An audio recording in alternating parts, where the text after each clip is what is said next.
Olá, tudo bem? Bem, esta é uma apresentação da disciplina de Biologia Celular do curso de Engenharia Agronômica da Universidade Federal do Piauí, campus Professora Sinobelina Elvas. Aqui falaremos sobre duas organelas citoplasmáticas específicas, o aparelho de Golgi e os peroxissomos. Esta apresentação será mediada pelos seguintes discentes: Bruno Matias dos Santos Souza, Darly Antônio Brandão Batista e por quem vos fala nesse momento, Matheus dos Santos Rocha.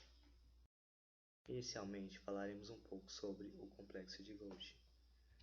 O complexo de Golgi, ou aparelho de Golgi, ou complexo golgiense, foi descoberto em 1898 pelo italiano Camillo Golgi e por consequência carregou seu nome. Apesar de ter sido descoberto em 1898, o complexo de Golgi ainda demorou meio século para ter revelado a sua estrutura e composição molecular, o que só foi possível a partir das técnicas de microscopia eletrônica que eram possíveis de identificar na época. Quanto ao posicionamento em uma célula idealizada, o complexo de Golgi ele se localiza entre o retículo endoplasmático e a membrana plasmática, sendo que entre a membrana plasmática e o complexo de Golgi ainda é possível encontrar os endossomos e os lisossomos. Mas por que essa especificidade quanto à relação espacial? Bem, a relação espacial do complexo de Golgi tem grande importância para a sua funcionalidade, uma vez que este adquire as proteínas sintetizadas no retículo endoplasmático rugoso a partir de vesículas transportadoras que passam por alguns processos dentro do complexo de Golgi. No caso, as proteínas passam por alguns processos para adquirirem formas que possam ser utilizadas ou então fazer algumas ligações com outras macromoléculas. Bem, quanto à composição do aparelho de Golgi. O aparelho de Golgi ele é composto por uma ou várias unidades funcionais denominadas dictiossomos. Quando eu falo por uma ou por várias unidades, é porque em algumas células é encontrado apenas um único dictiossomo intermediário, como por exemplo em moléculas secretoras da mucosa intestinal. E quanto à composição, existem no complexo de Golgi, ele adquire uma forma curva onde existe a rede cis, que é a face convexa, ou seja, é essa face aqui que está voltada para o retículo endoplasmático e é a região de entrada, a região cis. E aí existe a região trans, que é a região côncava.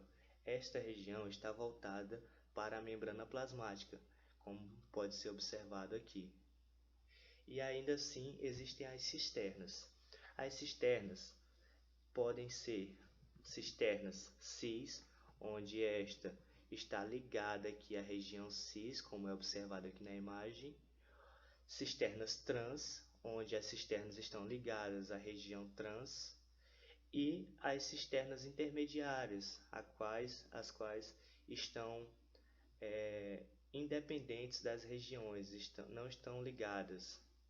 E ainda assim a gente tem as vesículas transportadoras, que são as vesículas de entrada, encontradas aqui próximas à região cis, e as vesículas de transporte de saída, que estão localizadas aqui próximas à região trans.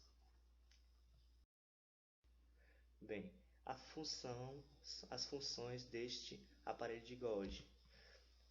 Uma das principais funções do aparelho de Golgi é o fluxo de moléculas químicas dentro da célula. O que acontece? O aparelho de Golgi, ao adquirir, por meio das vesículas transportadoras, as proteínas sintetizadas no retículo endoplasmático rugoso, ele processa ela, faz com que ela adquira forma para que possa ser utilizada dentro da célula ou fora da célula, neste caso de fluxos dentro da célula, e aí ele dispersa ela por meio das vesículas transportadoras dentro da célula pelo processo de endocitose. Outras funções: a síntese de glicoproteínas e a síntese de glicolipídios. Mais à frente veremos em um vídeo como isso pode acontecer visualmente. Temos a síntese e processamento dos oligosacarídeos. Válido lembrar que na síntese de glicoproteínas, um processo pode acontecer totalmente dentro do complexo de Golgi e outro acontece inicialmente no retículo endoplasmático e posteriormente será finalizado no complexo de Golgi. Por que isso acontece? Bem, a proteína ela pode ter duas ligações os, é, os oligosacarídeos. E aí nós podemos ter ligações N-glicosídicas e O-glicosídicas. As ligações N-glicosídicas elas são iniciadas no retículo endoplasmático e são finalizadas no complexo de Golgi. Já as ligações O-glicosídicas, elas são totalmente sintetizadas dentro do complexo de Golgi. Isso acontece porque são processos bioquímicos que não é necessário ser aprofundados agora, pois não é o nosso foco. E dentre todas as funções, temos aqui uma das mais importantes, que é o transporte e secreção. Bem, a secreção acontece pelo processo de exocitose.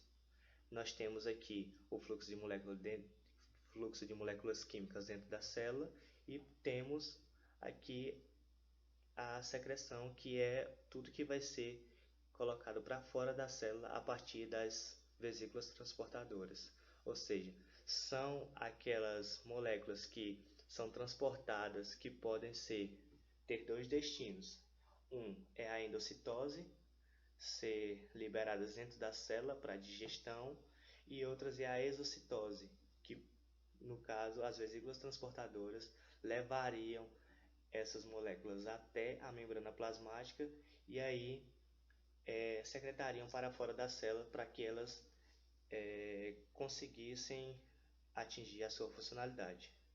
E aqui nós temos um vídeo. Bem, aqui nós temos um vídeo para mostrar visualmente como as proteínas sintetizadas no retículo endoplasmático vão ser carregadas até o complexo de Golgi e daí adquirirem forma que possam ser utilizadas funcionalmente e fazerem outras ligações. Inicialmente, podemos ver aqui as proteínas adentrando as vesículas transportadoras.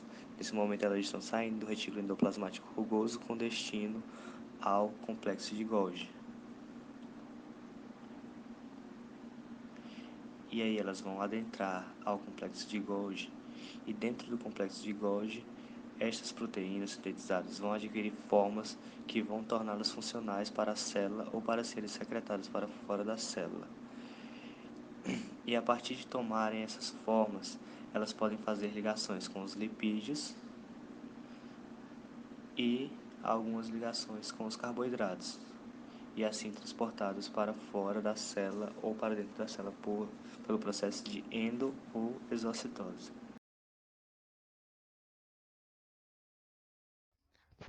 Dando continuidade ao assunto, vamos falar um pouco sobre a importância do aparelho de Golgi. Primeiramente, no processo de fecundação. A formação dos espermatozoides também ela é realizada a partir do aparelho de Golgi, que tem importante função nesse processo. Ele possui uma bolsa contendo enzimas digestivas. Essas enzimas são chamadas de acrossomo. Acrossomo, em uma tradução mais literal, significa corpo localizado no topo do espermatozoide. Essas substâncias perfuram as membranas do óvulo, fazendo com que o espermatozoide consiga entrar e haver a fecundação. Ou seja, ele é bem importante no processo de fecundação.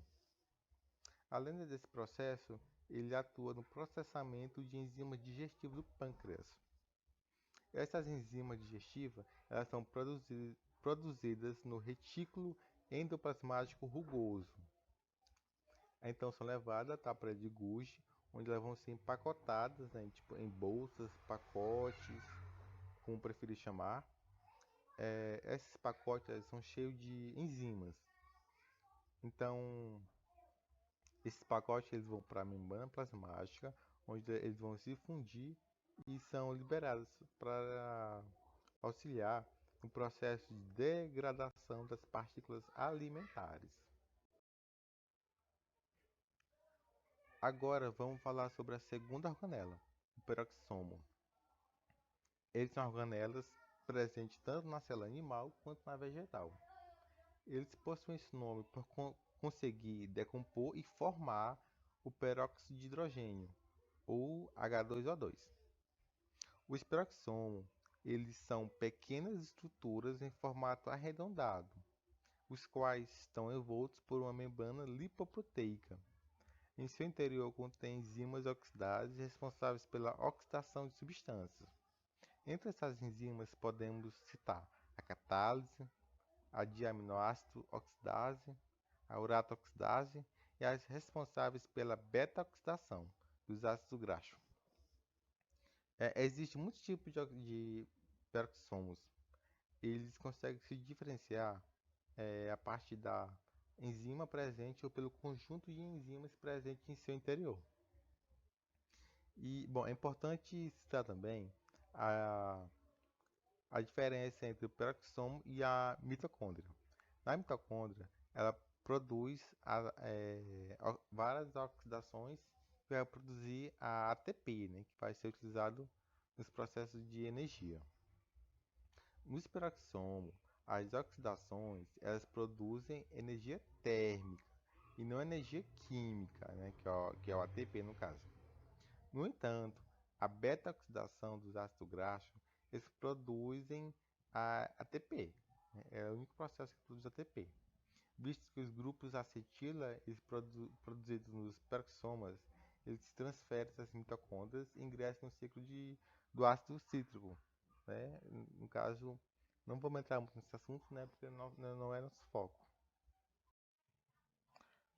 Como já foi citado, os peroxissomos são caracterizados por formar e degradar moléculas de peróxido de oxigênio, H2O2. Essas moléculas de H2O2 elas são formadas quando ocorre a oxidação de qualquer substrato dentro do peroxissomo. Contudo, essas moléculas são extremamente tóxicas para a célula.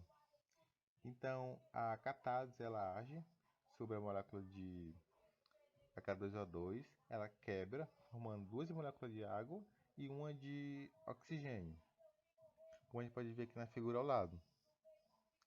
Além da H2O2 produzida pelo peroxissomo, ela também degrada a H2O2 que é produzida em outros pontos da célula, como mitocôndria, retículo endoplasmático e no citosol.